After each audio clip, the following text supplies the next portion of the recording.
साथियों नमस्कार। हम बात कर रहे हैं सूर्यकांत त्रिपाठी निराला कृत राम की शक्ति पूजा पर। तो राम की शक्ति पूजा का जो प्रकाशन है वह सन 1936 ईस्वी में हुआ था, भारत नामक पत्रिका में। यह इलाहाबाद से पत्रिका प्रकाशित होती थी और मैंने आपको बता ही दिया था कि अनामिका के प्रथम संस्करण में इस कविता को शामिल किया गया था। तो हमने प्रारंभ के जो 3 चरण थे उनकी व्याख्या पूर्ण कर ली थी और ये व्याख्या यहाँ तक पूर्ण हो चुकी थी कि रवि हुआ अस्त, ज्योति के पत्थर पर लिखा अमर, रह गया राम रावण का अपराज्य समर आज का। तो आगे जो चरण है वह यूं है कि तीक्ष्ण क्षर विद्रित क्षिपर कर वेग प्रखर, शतशैल संवरणशील नील नभ गर्जित स्वर, प्रतिपल परिवर्तित व्यू भेद कौशल समूह, राक्षस विरुद्ध प्रत्यु क्रुद्ध कपि विषम हो, विचुरित वहनी राजीव नयन हत लक्ष्य बाण, लोहित लोचन रावण मद मोचन महियान, राघव लाघव रावण वारण गत युगम प्रहर, उद्दत लंकापति मर्दित कपिदल बल विस्तर, निमेश राम विश्व विजितीय शर भंग भाव, विद्यांग बद कोदंड मुष्टि खर रुधिर स्राव, रावण प्रहार दुर्वार विकल वानर दल बल, मूर्छित सुरग्रीवांगद भीषण गवाक्ष गय नल, वारित सौमित्र भलपति अगणित मल रोध, गर्जित प्रल्याब्धि क्षुब्ध हनुमंत केवल प्रबोध, उद्गीरित वहनी भीम पर्वत कपि चतुर्पहर, जानकी भीरु उर आशा भर रावण समवर। यहां तक ये पूरा का पूरा पहला अनुच्छेद है। तो पहले अनुच्छेद के प्रारंभिक 3 चरणों की मैंने व्याख्या पूर्ण कर दी थी। जो चौथे चरण है उसकी व्याख्या पूर्ण करेंगे कि चौथा चरण यूं है कि तीक्ष्ण क्षर विद्रित क्षिपर कर वेग प्रखर, कि इस युद्ध के दोनों सेनाओं के योद्धा अपने हाथों में तीक्ष्ण बाण धारण करके, तीक्ष्ण क्षर, क्षर का अर्थ होता है बाण, कि तीक्ष्ण बाण धारण कर अत्यंत क्षिप्रता के साथ, विद्रित क्षिपर कर, अत्यंत क्षिप्रता के साथ तेजी से क्या शत्रुओं पर कर रहे थे, प्रहार कर रहे थे। अत्यंत तेजी से शत्रुओं पर प्रहार कर रहे थे। वेग प्रखर, प्रखरता के साथ क्या है, प्रहार कर रहे थे। किन पर कर रहे थे? शत्रुओं पर। और जो युद्ध था वो वेग प्रखर, बड़े वेग के साथ, बड़े प्रखरता के साथ क्या है, चल रहा था। दूसरा पद है कि शतशैल संवरणशील। शतशैल संवरणशील, इसमें जो शील शब्द आया है वह निश्चित ही विशेषण शब्द है। शील का बोलचाल की भाषा में अर्थ होता है वाला, अर्थात विशेषता से युक्त।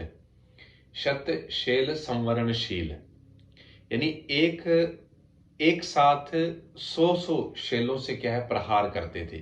कौन करते थे? जो शत्रु थे वो एक साथ 100 शैलों के साथ, अस्त्रों के साथ क्या है, प्रहार किया जा रहा था। नील नभ गर्जित स्वर, और योद्धाओं के सिंहनाद से जो आकाश था वह क्या था, गुंजायमान हो रहा था या गूंज रहा था।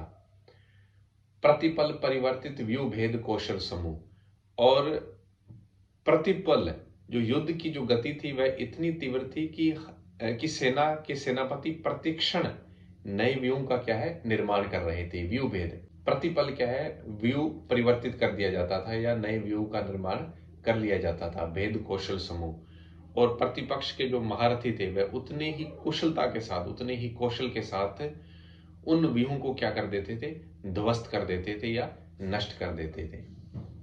राक्षस विरुद्ध प्रत्यु क्रुद्ध कपि विषम हो, और राक्षस सेना आगे बढ़ रही थी और उसका अवरोध करने के लिए वानर सेना के जो वीर थे वो भी क्या, भीषण हुंकार भर रहे थे। क्या कर रहे थे? भीषण हुंकार भर रहे थे। राक्षस विरुद्ध प्रत्यु क्रुद्ध कपि विषम हो, तो यहां प्रत्यु का अर्थ है बाधा, यानी कि राक्षस सेना को बाधित करने के लिए वानर वीर शुद्ध होकर क्या कर रहे थे, हुंकार भर रहे थे। क्रुद्ध, क्रुद्ध कपि विषम हो यानी हुंकार भरना, क्रुद्ध यानी क्रोध के साथ, जो कपि यानी वानर, यानी कि जो वानर की सेना थी वो, जो वीर जो सेना थी वो क्षुब्ध होकर भयंकर क्या है, हुंकार भर रहे थे। तक का जो वर्णन हमने इस कविता में देखा है वह क्या है, युद्ध का वस्तुगत वर्णन था। रवि हुआ अस्त से लेकर कपि यानी रवि हुआ अस्त से लेकर क्रुद्ध कपि विषमहू तक। अब कथानायक राम के उल्लेख के साथ उसमें मानवीय तत्वों का समावेश हो जाता है। राम इस दृश्य को देख रहे थे, जो ऊपर जितना भी दृश्य घटित हुआ, इस दृश्य को देख रहे थे और उसकी आंखों से विचुरित वहनी राजीव नयन हत लक्ष्य बाण लोहित लोचन रावण मद मोचन महियान, कि रक्त नेत्र राक्षस राज रावण का गर्व खंडित करने के लिए उन्होंने जो विशाल बाण, यानी राम ने जो विशाल जो बाण थे वह चलाए थे, वह सब कैसा क्या हो गए, हत लक्ष्य हो गए, लक्ष्य भेद नहीं कर पाए, वह सब लक्ष्य भेद करने में विफल रहे, हत लक्ष्य हो गए। इसमें जो हत शब्द आया है उसके दो अर्थ हो सकते हैं।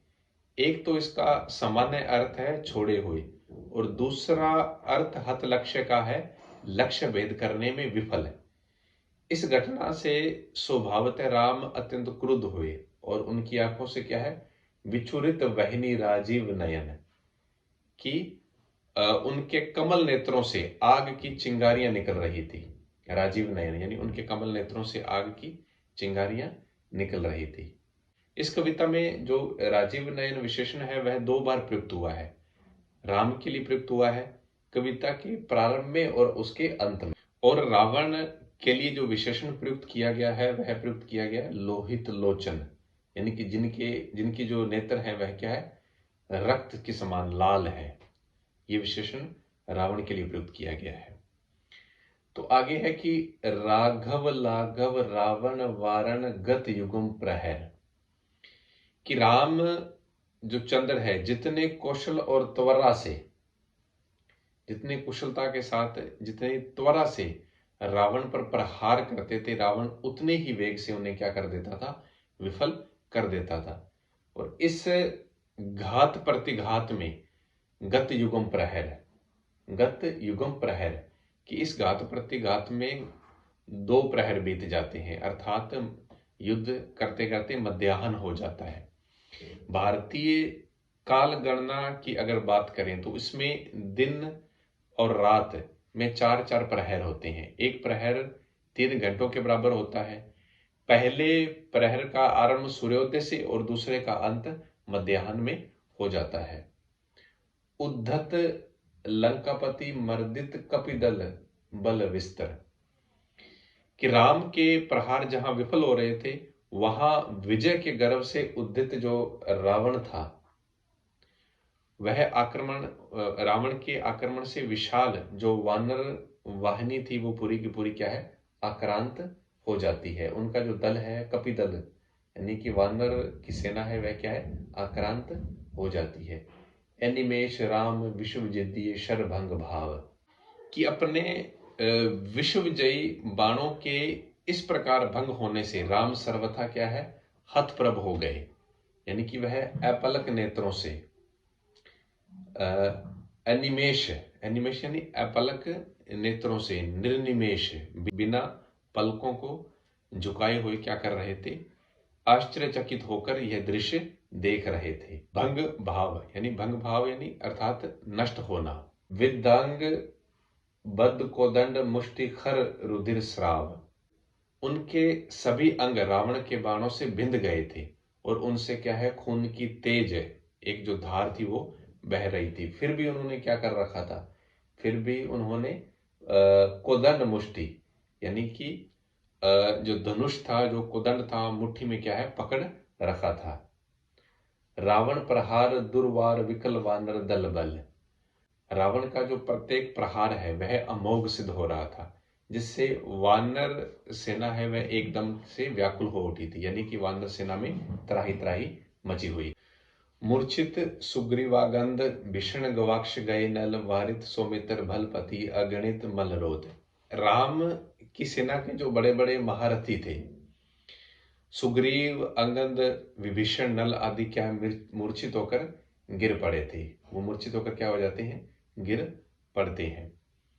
वारित सौमित्र भलपति अगणित मलरोध, और लक्ष्मण और रणनीतिज्ञ जो जांबवान थे वह युद्ध क्षेत्र से हट गए।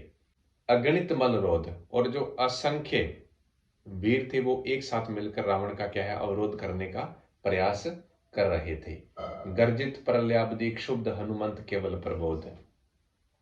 और रणभूमि में ऐसा लगता था कि मानो प्रलय के समुद्र में तूफान आ गया हो, यानी समुद्र गर्जना कर रहा हो। और इस समय राम की सेना में एक ही वीर था, हनुमंत, शुद्ध हनुमंत केवल प्रबोध, कि इस राम की सेना में केवल एक ही वीर था जो हनुमान था, वो क्या था, प्रबोध में था, यानी प्रबोध की अवस्था में था, अर्थात किसी प्रकार से विचलित नहीं हुआ था। उदगीरित वहिनी भीम पर्वत कपि चतुर प्रहर जानकी भिरु उर आशा भर रावण समवर। यह महावीर भीषण ज्वालामुखी के समान है। उदगीरित वहिनी यानी कि भीषण ज्वालामुखी के समान युद्ध के आरंभ से अंत तक ये चारों प्रहरों क्या है आग उगल रहा था। जानकी भीरु उर आशा भर रावण समवर। यही भीरु मना जानकी की आशा का एकमात्र अवलंब था। जानकी भीरु मना, जो जानकी थी, जो सीता थी, उसकी आशा का एकमात्र अवलंब था, एक सहारा था, क्योंकि केवल यही था जो रावण समवर, केवल यही एक वीर था जो रावण का प्रतिरोध करने में समर्थ था। तो हमने अब तक इस कविता का जो प्रथम अनुच्छेद है वह क्या है पूर्ण कर लिया।